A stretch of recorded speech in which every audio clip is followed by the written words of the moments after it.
বিশ্বনবী নিজের মাকে বেশি দিন পাননি।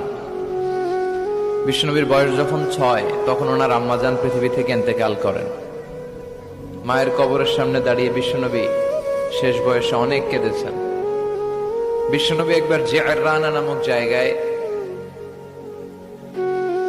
কুরবানির গোশত বিতরণ করছিলেন, লম্বা লাইন। হঠাৎ তিনি লাইন থেকে একজন বয়োবৃদ্ধা মহিলাকে আলাদা করলেন, আলাদা করে বড় একটা গোশতের প্যাকেট দিলেন। নিজের গায়ের চাদরটা খুলে মহিলাটাকে বসতে দিলেন। মহিলা ও বিশ্বনবীর মাথায় হাত বুলিয়ে দিল। সাহাবারা তো অবাক, কে এই মহিলা যে বিশ্বনবীর চাদরের উপরে বসে, বিশ্বনবীর মাথায় হাত বুলিয়ে দেয়, বিশ্বনবী যাকে এত শ্রদ্ধা করে। সাহাবারা বললেন, ইয়া রাসূলুল্লাহ মান হাযিহিল মারআ, এই নারীটাকে? বিশ্বনবী বললেন, এই নারীটা হচ্ছে আমার দুধমা হালিমা।